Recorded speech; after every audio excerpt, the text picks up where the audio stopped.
12장 찬송하겠습니다.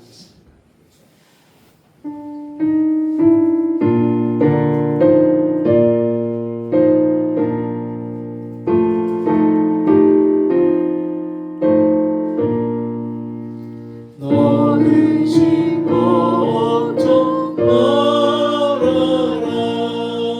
주 너를 지키리. 주 날개 밑에 거하라.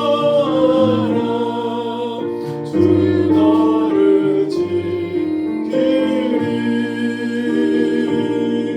주 너를 지키리. 아무 때나 어디서나 주 너를 지키리.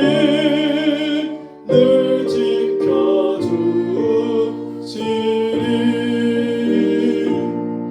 어려워 낙심될 때에 주 너를 지키리.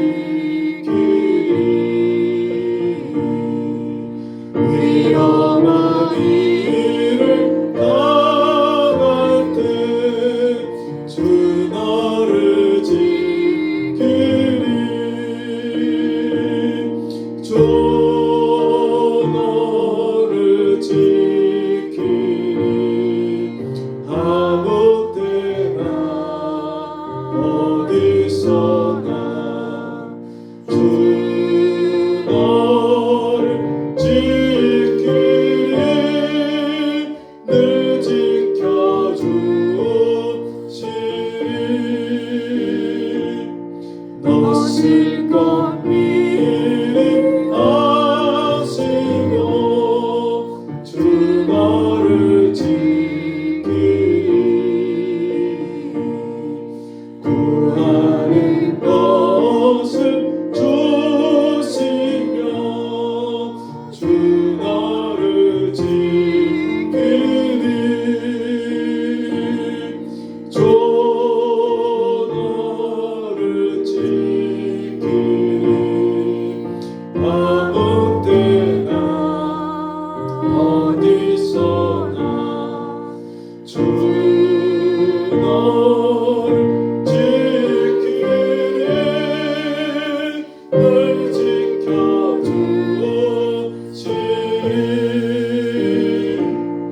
어려운 시험 당해도 주 너를 지키리.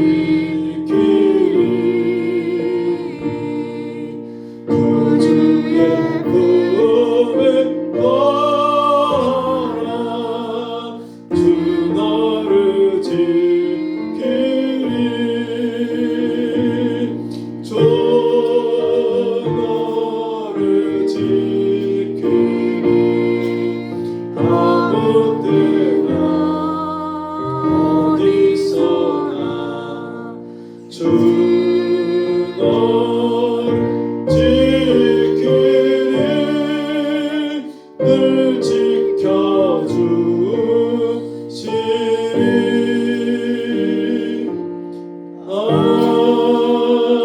아멘.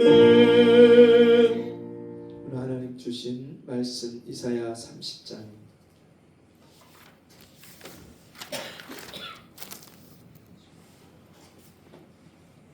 이사야 30장 18절에서 22절까지 말씀 보겠습니다. 우리 한 절씩 읽겠습니다. 그러나 여호와께서 기다리시나니 이는 너희에게 은혜를 베풀려 하시며 일어나시리니 이는 너희를 긍휼히 여기려 하심이라. 대저 여호와는 정의의 하나님이심이라. 그를 기다리는 자마다 복이 있도다. 시온에 거주하며 예루살렘에 거주하는 백성아, 너는 다시 통곡하지 아니할 것이라. 그가 내 부르짖는 소리로 말미암아 내게 은혜를 베푸시되 그가 들으실 때에 내게 응답하시리라. 주께서 너에게 환난의 떡과 고생의 물을 주시나 내 스승은 다시 숨기지 아니하시리니 내 눈이 내 스승을 볼 것이며 너희가 오른쪽으로 치우치든지 왼쪽으로 치우치든지 내 뒤에서 말소리가 내 귀에 들려 이르기를 이것이 바른 길이니 너희는 이리로 가라 할 것이며 다 같이 또 너희가 너희 조각한 우상에 입힌 은과 부어 만든 우상에 올린 금을 더럽게 하여 불결한 물건을 던진같이 던지며 이르기를 나가라 하리라. 아멘. 환난의 떡과 고생의 물을 주시는 이유, 이런 제목으로 함께 은혜를 나누겠습니다.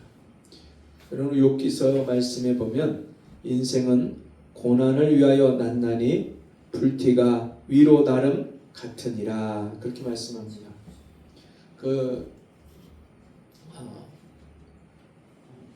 가을이 되면 고추밭에 고추대를 다 걷어서 밭에다 모아놓고 불을 냈던 그런 기억이 있는데, 요즘에는 불을 그렇게 함부로 못 내게 해요.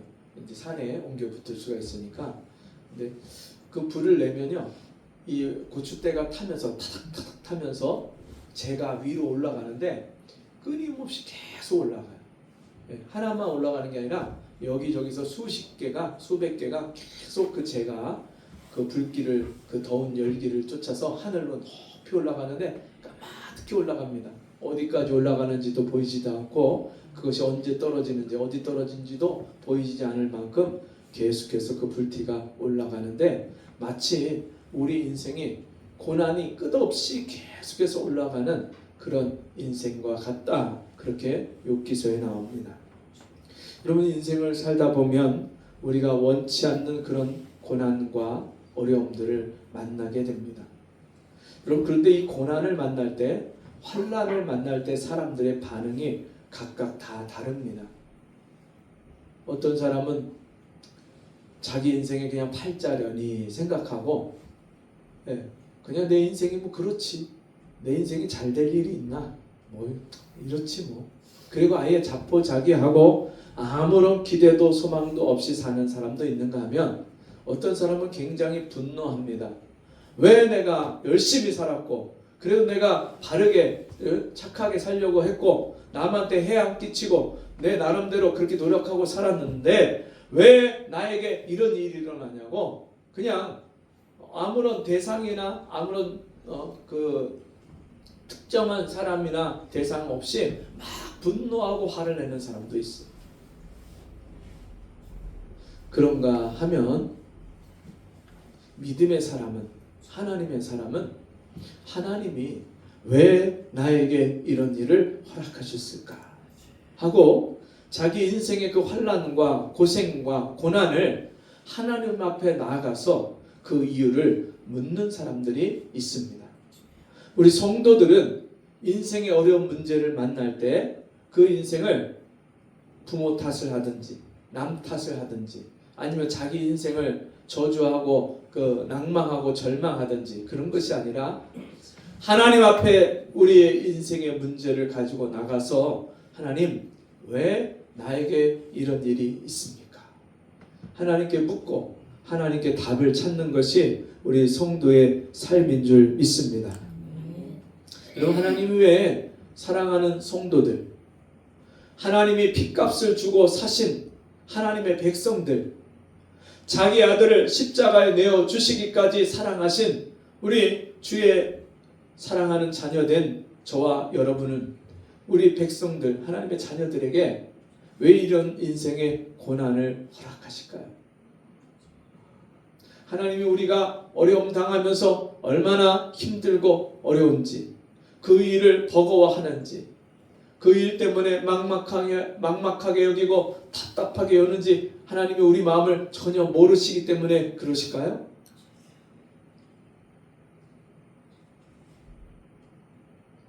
하나님이요, 우리가 어떤 형편에 처해 있는지, 우리 마음이 얼마나 지금 힘들고 힘에 겪고 내가 그 문제를 해결하기가 도저히 내 힘 가지고 안 되는 그런 일들을 만나서 너무나도 힘들어하는지 하나님 너무나도 잘 아십니다.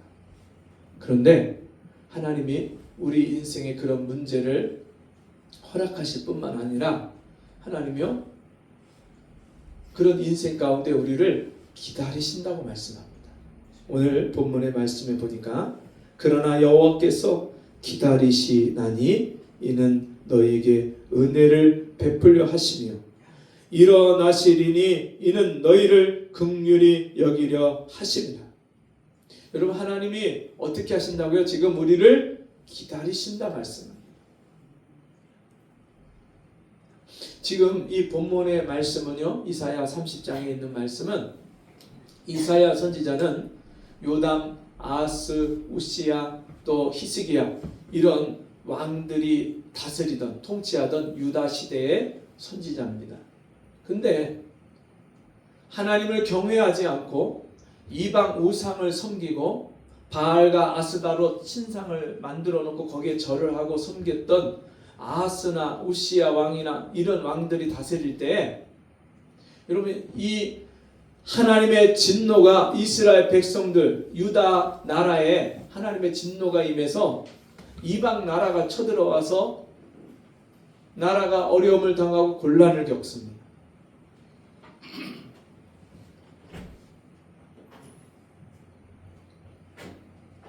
기타를 좀 꺼주시면 좋겠어요.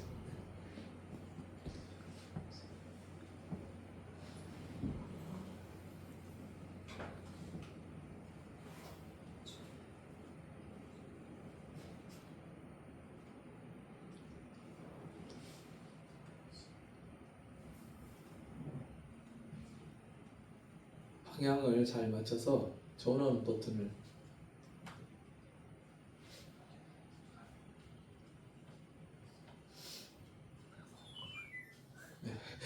만지는 사람에 따라서 다르네요. 네. 네. 정말 하나님이 우리를 기다리시는데 우리가 어려운 형편에 처한 줄도 아시고 그 어려운 일을 우리가 해결하는 능력이 부족하고 버거운 것도 아시면서도 하나님이 우리를 기다리시는 이유가 있습니다. 그 이유는 우리가 하나님이 베푸시는 은혜와 하나님이 우리를 불쌍히 여기시는 긍휼히 여기시는 그 은혜를 받을 준비가 되도록 그런 믿음의 그릇이 되도록 우리를 하나님은 기다리신다 말씀하십니다. 그리고 하나님이 일어나시는데 이제 우리에게 은혜를 베푸시려고 우리에게 긍휼을 베푸시는 그 일을 하시려고 일어나시는데 어떤 사람에게 하나님이 일어나셔서 은혜를 베푸시고 긍휼을 베푸시냐면 하나님을 기다리는 사람, 하나님의 도우심과 하나님의 은혜를 기다리는 사람에게 하나님이 은혜를 베푸시고 긍휼을 베푸신다 말씀합니다. 대저 여호와는 정의의 하나님이시라 그를 기다리는 자마다 복이 있도다. 여러분 우리가 어려운 일을 만나면 누구를 기다립니까? 사람을 기다려요. 사람이 나를 도와주기를 기다려요. 여러분 이스라엘 백성들이 어려운 일을 만날 때 특별히 이 유다 백성들이 아수르가 지금 엄청나게 강대국이 돼서 이 아수르가 여러 나라들을 쳐들어가서 그 여러 나라를 점령해 오고 그리고 이제 곧 이 유다에까지 침입해 들어온다는 소식이 들려올 때 그리고 한 번, 두 번 이제 유다 나라를 침공하기 시작하니까 이스라엘 백성들 특별히 이 남유다 백성들이 너무 급하니까 이 왕이 누구에게 저 애굽에 이집트에 또 구스에 자기들을 도와달라고 원병을 요청을 합니다. 하나님을 찾고 하나님을 기다리고 하나님의 도움을 기다리는 게 아니라 다른 나라의 도움을 기다리고 다른 나라의 요청을 합니다. 여러분 우리도 어려운 일을 만나면 내가 어떻게 해결해 볼까 하다가 안 되면 누가 좀 도와줄까 사람을 기대하고 사람한테 도와달라고 우리가 찾아가고 전화하고 그러죠. 근데 하나님은요 우리가 어려운 일을 만날 때에 정말 하나님께 나와서 하나님 밖에는 나의 도움이 없고 하나님만이 나를 도와주실 수 있는 유일하신 나의 아버지십니다. 하나님께 인생의 모든 짐을 맡기는 그 사람을 기다린다 말씀하십니다.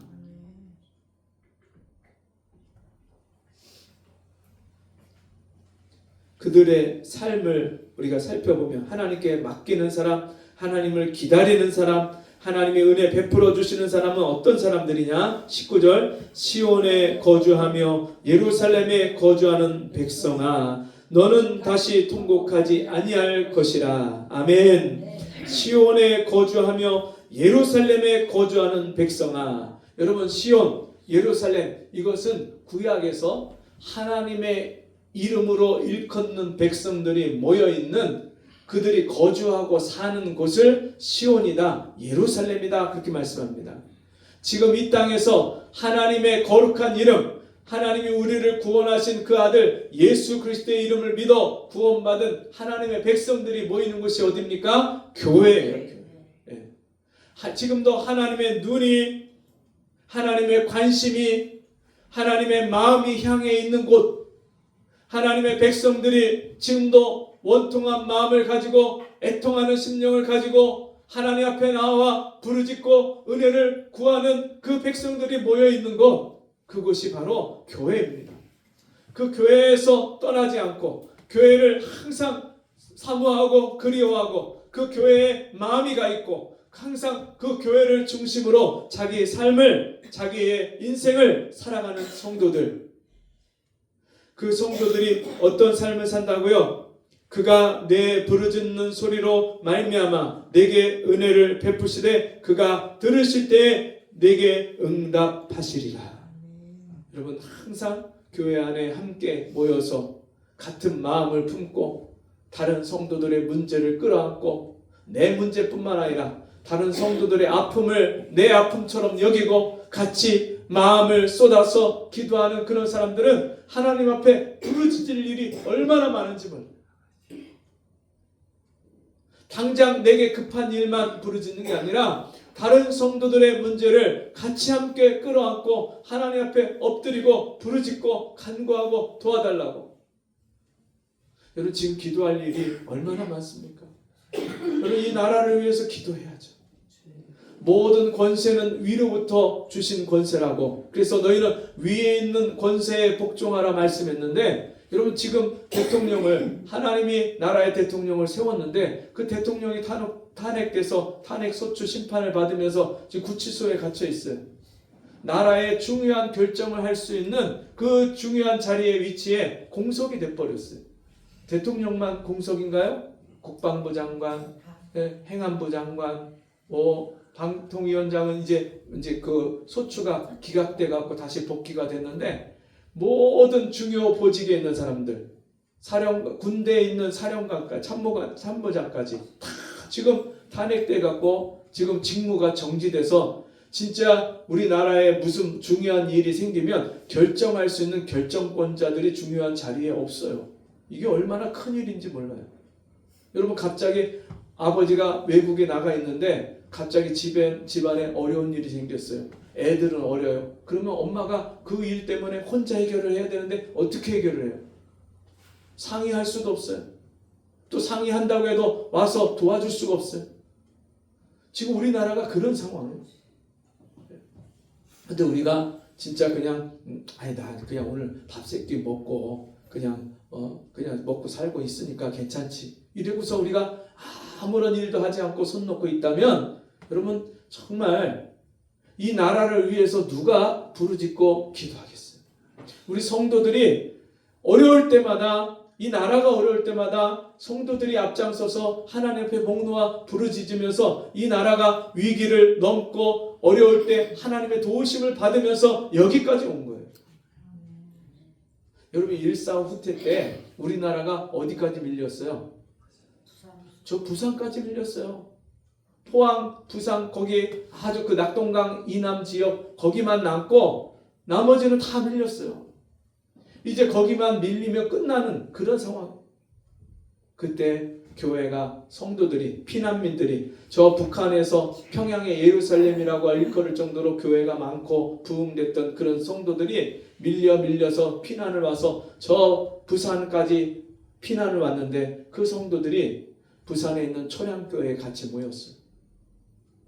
밤마다 하나님 앞에 통곡하고 울면서 회개하면서 하나님 이 나라를 불쌍히 여겨서 살려달라고, 우리 죄를 용서해달라고 밤마다 부르짖고 기도했어요. 어떤 일이 벌어졌어요? 인천에 메가다스 장군이 상륙작전을 벌여갖고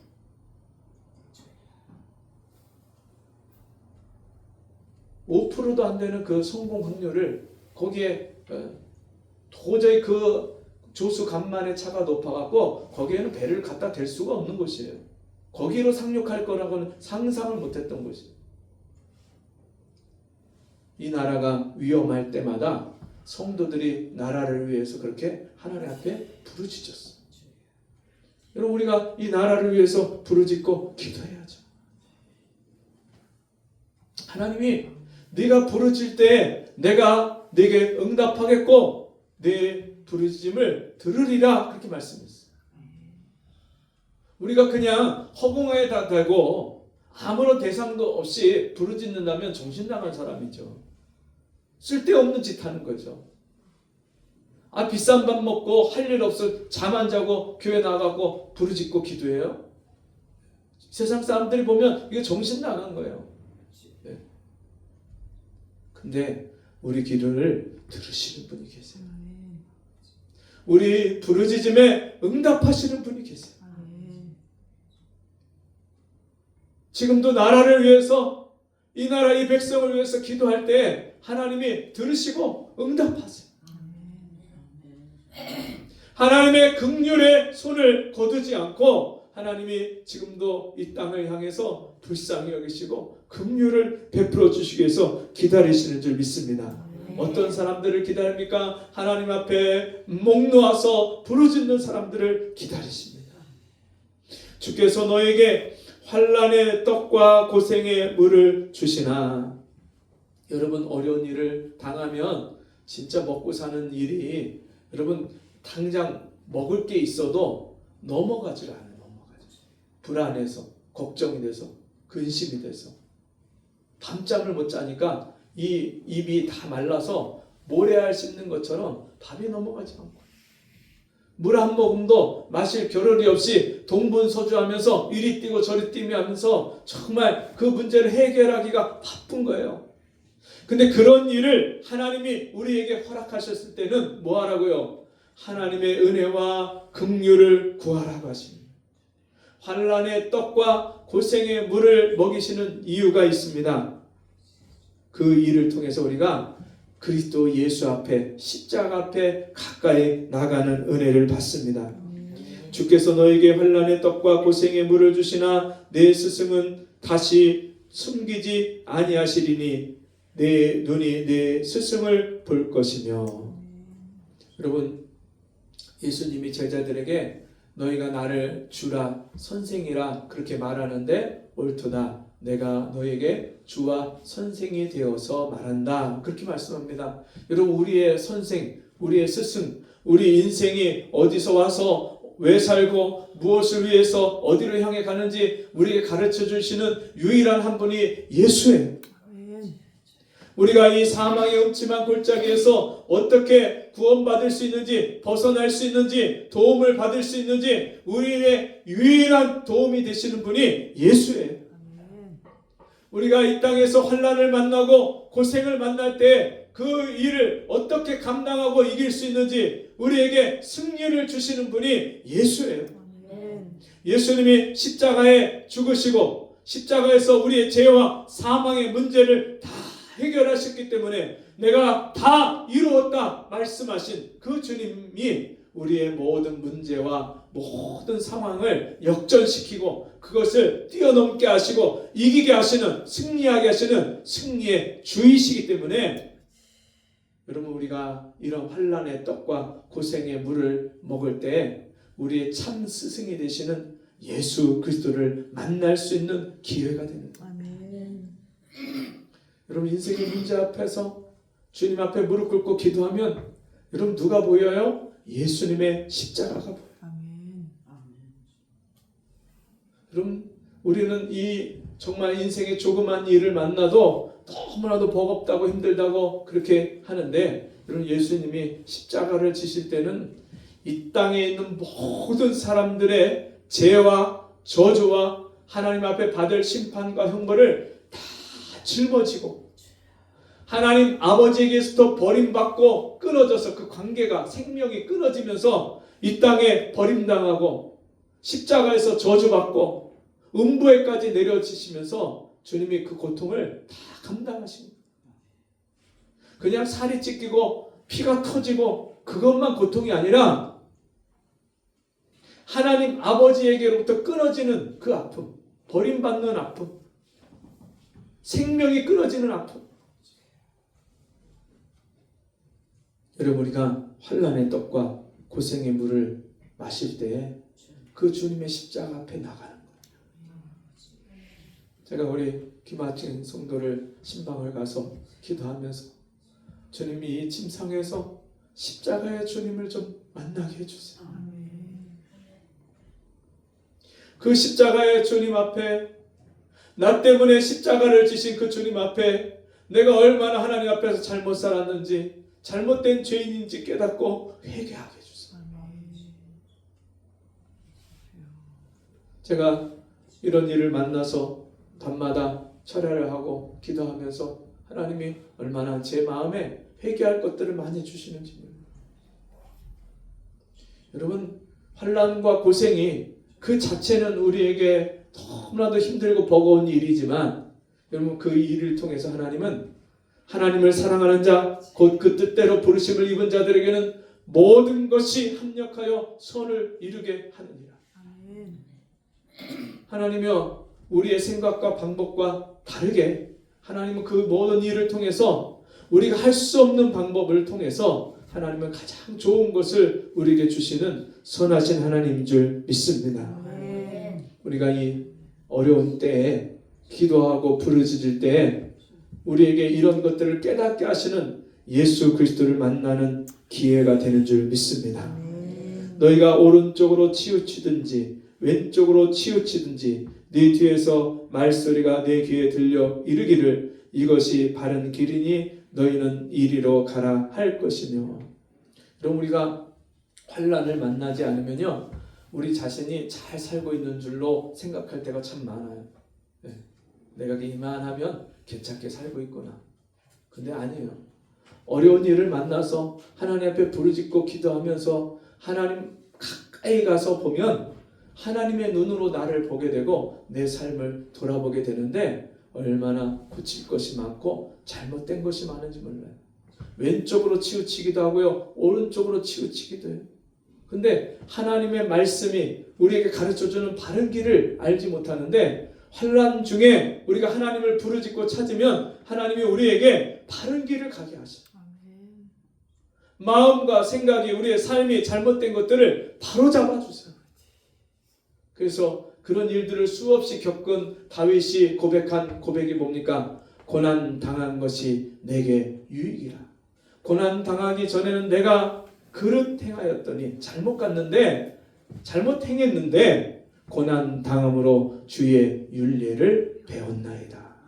하나님의 바른 뜻이, 내가 어떻게 살아가기를 원하시는지, 어떻게 말하고 어떻게 생각하고 어떤 삶을 살아가기를 원하시는지 그때야 바르게 깨달았으니까 고난 당한 것이 오히려 내게 유익이다, 그렇게 말씀합니다. 여러분에게 환난과 고난이 있습니까? 그것이 유익이 되도록 우리가 하나님 앞에 나와 부르짖고 간구하고 하나님의 은혜와 도우심을 기다리는 저와 여러분 되시기를 바랍니다. 또 너희가 너희 조각한 우상에 입힌 은과 부어 만든 우상에 올린 금을 더럽게 하여 불결한 물건을 던진같이 던지며 이르기를 나가라 하리라. 여러분, 유다 나라의 왕들 중에서 하나님을 경외하고 말씀대로 산 왕들도 있지만 그런 왕들은 몇 되지 않고 대부분의 왕들은요, 자기 욕심대로 살고 자기 생각대로 살고, 이방 나라의 왕들 보니까 우상을 섬기는데 너무 잘 되거든요. 그러니까 나도 저 나라의 신을 갖다가 섬기면 저렇게 잘 되겠지. 그리고 자기 생각대로 이방 신상을 갖다가 섬기기 시작하는 거예요. 그런데 환난과 고생을 만나서 하나님 앞에 부르짖고 회개하다 보니까 그것이 얼마나 어리석고 하나님 앞에 악한 죄인 것을 깨닫게 되니까 그 우상을 다 부셔버리고 던져버리고 하나님 앞에 회개하고 그것을 내어버리는 거예요. 여러분, 우리가 환난과 고생을 만나기 전에 내 안에서 하나님이 기뻐하지 않는 내 삶을 깨닫지 못해요. 내 환난과 고생을 통해서 하나님 앞에 내가 버려야 될 것. 참 우리는 버릴 게 얼마나 많습니까? 다른 사람을 향해서 무시하는 태도와 마음도 있고요. 자기를 잘난 것으로 생각하고 뽐내고 교만하고 그럴 때도 있고요. 말을 함부로 하고 항상 자기 입장에서 내 입장에서 자기중심적으로 다른 사람에게 말을 쏟아내기도 하고 혈기가 나고 분이 나면 그 혈기와 분을 막 쏟아내고 여러분 고쳐야 될 게 얼마나 많습니까? 쉽게 남을 판단하고 정죄하고 저 사람은 이래 이 사람은 이래 우리가 그 사람을 재단하고 평가하고 이런 일들이 얼마나 많습니까? 뿐만 아니라 그럼 우리가 하나님 앞에서 믿음으로 기다리지 못하는 우리 자신을 깨닫잖아요. 조금 그 어려운 일이 해결되지 않고 오래 가면 버티지 못하고 포기해버리고 그냥 하나님께 대한 소망과 기대를 저버리고 기도하지 않는 우리의 모습들이 있잖아요. 성경을 보니까 하나님은요 얼마나 한 사람을 믿음의 사람으로 만들어 가시는데 오래 참고 기다리시는지 몰라요. 아브라함이 갈대아 우르에서 이방 우상 신상을 만드는 자기 아버지 밑에 있을 때 하나님이요 그를 불러내십니다. 너는 내가 네게 지시할 땅으로 가라. 어디요? 가나안 땅으로 가라. 75세에 부름 받았어요. 그리고 하나님 그에게 약속을 주십니다. 내가 네 자손을 하늘의 별과 같이 바닷가의 모래와 같이 많게 하리라. 약속을 주셨어요. 근데 그 약속이 언제 이루어집니까? 75세에 나왔는데 그가 100세나 되어서 이제는 내 육신의 능력을 가지고는 자식을 낳을 수 없는 그런 상태가 되었다는 것을 깨달을 때 이제는 하나님 밖에는 나에게 그 약속을 이루어 주실 분이 없구나. 그 하나님만 전적으로 의뢰하고 신뢰할 수 있는 믿음의 사람이 되어졌을 때 100세나 되어서 하나님이 어떻게 해요? 그에게 이삭을 주십니다. 몇 년 걸렸어요? 25년이 걸렸어요. 그런가 하면요 그 아브라함의 손자죠 야곱은요 바로 왕 앞에 애굽에 요셉이 총리로 있을 때 죽은 줄만 알았던 요셉이 바로의 왕의 총리가 되어서 애굽에 내려가서 자기를 데려왔을 때 바로 왕 앞에 섰을 때 네 연세가 얼마냐 물을 때 그 야곱이 말합니다. 제 나이가 130입니다. 근데 내 연세가 별거 아닙니다. 우리 조상들에 비하면 저는 별거 아닙니다.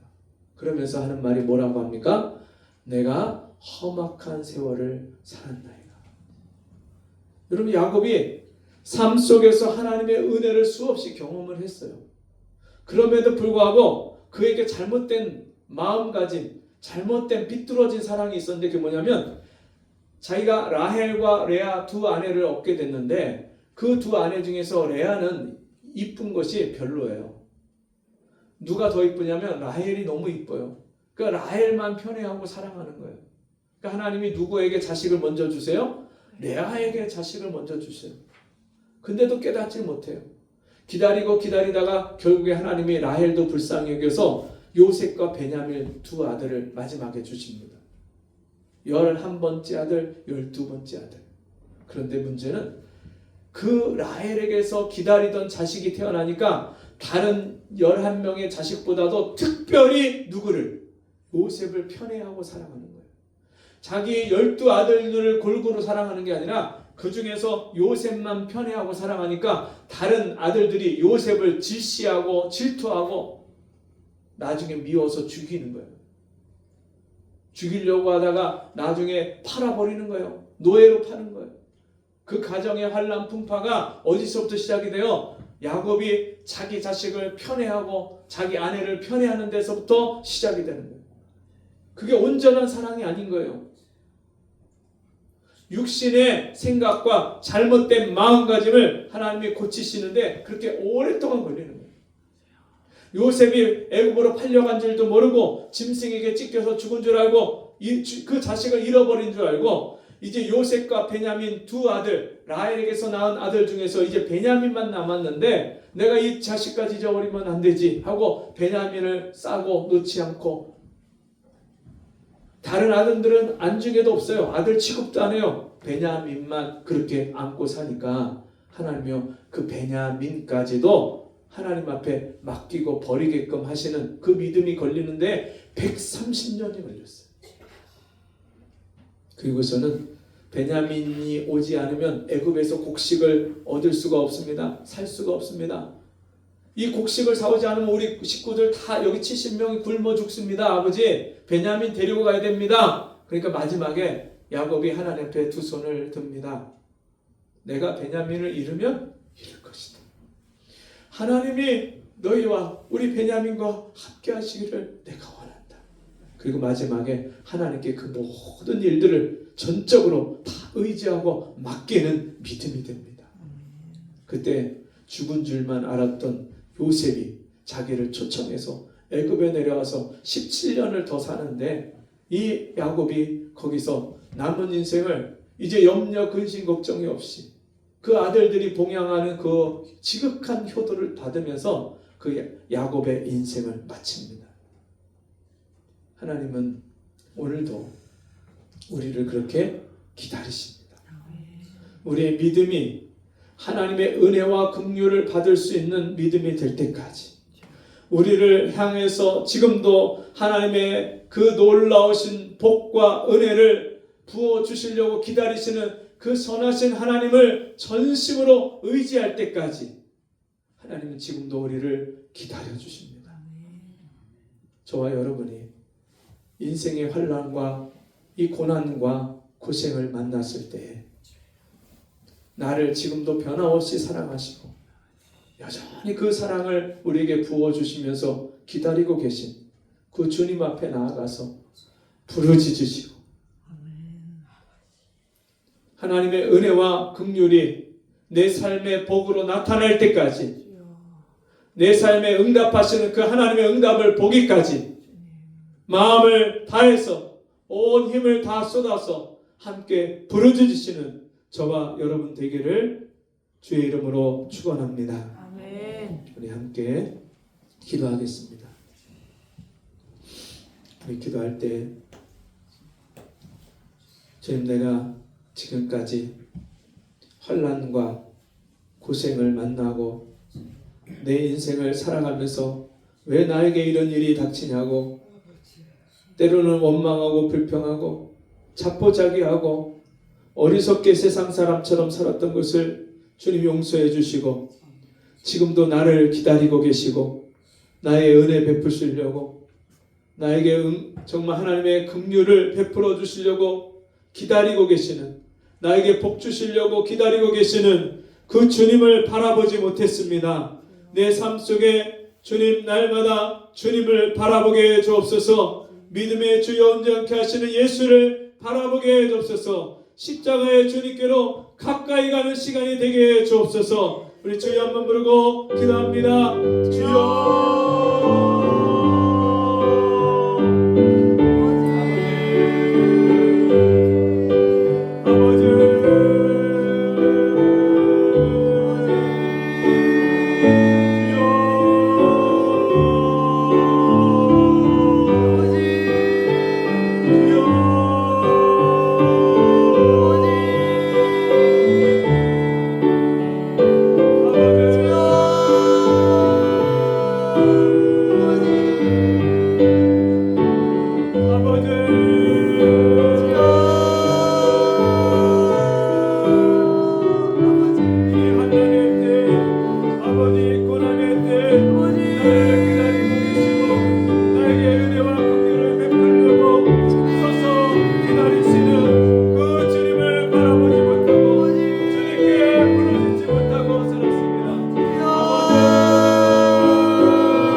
김학진 성도님 위해서 계속해서 기도해 주시고요. 또 이 나라가 속히 안정되도록 나라가 바르게 세워지도록 그렇게 기도해 주시기 바랍니다. 오늘은 오후 예배가 없고요. 오늘은 식사만 하고 바로 헤어지는 걸로 그렇게 하겠습니다. 그리고 명절 연휴 기간 동안 여러분 계속해서 기도의 끈을 놓지 마시고 기도해 주시면 감사하겠습니다. 자리에서 일어나셔서 384장 나의 갈 길 다가도록 찬송하겠습니다.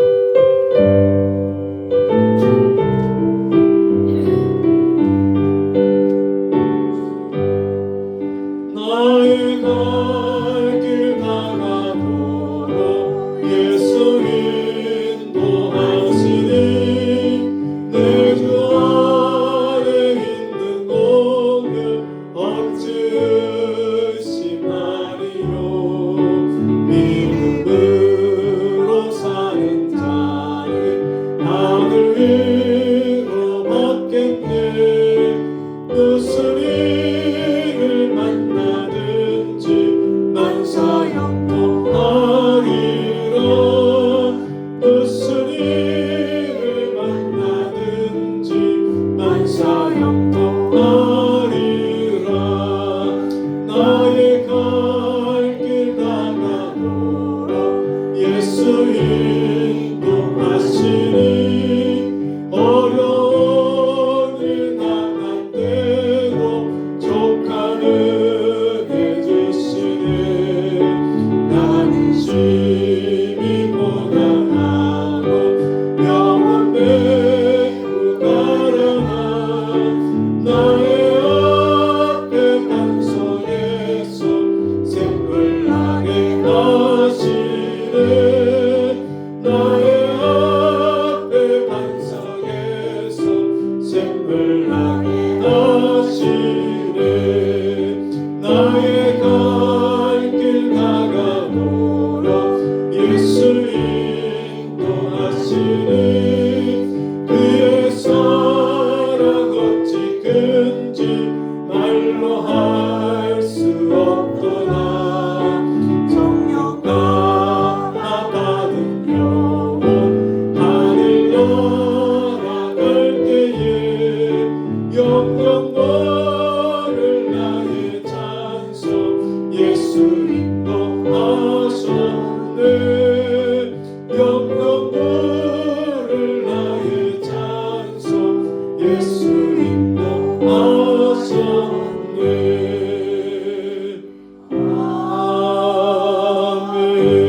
아멘. 지금은 우리 주 예수 그리스도의 은혜와 하나님 아버지의 무한하신 사랑하심과 성령의 감화, 감동, 위로, 교통하시는 은혜의 역사가 오늘 주의 말씀 듣고 환난의 떡과 고생의 물을 마실 때 지금도 나에게 은혜 베푸시기 위해서 지금도 긍휼을 베푸시며 하나님의 놀라우신 복을 예비하시고 우리에게 베푸시기 위해서 기다리시는 그 주님의 기다림을 깨닫고 우리도 주님 앞에 기다리며 주님의 약속이 이루어지기까지 부르짖기를 간절히 소원하고 기도하고 돌아가는 우리 성도들 머리머리 위에 지금부터 영원토록 함께 있을지어다. 아멘.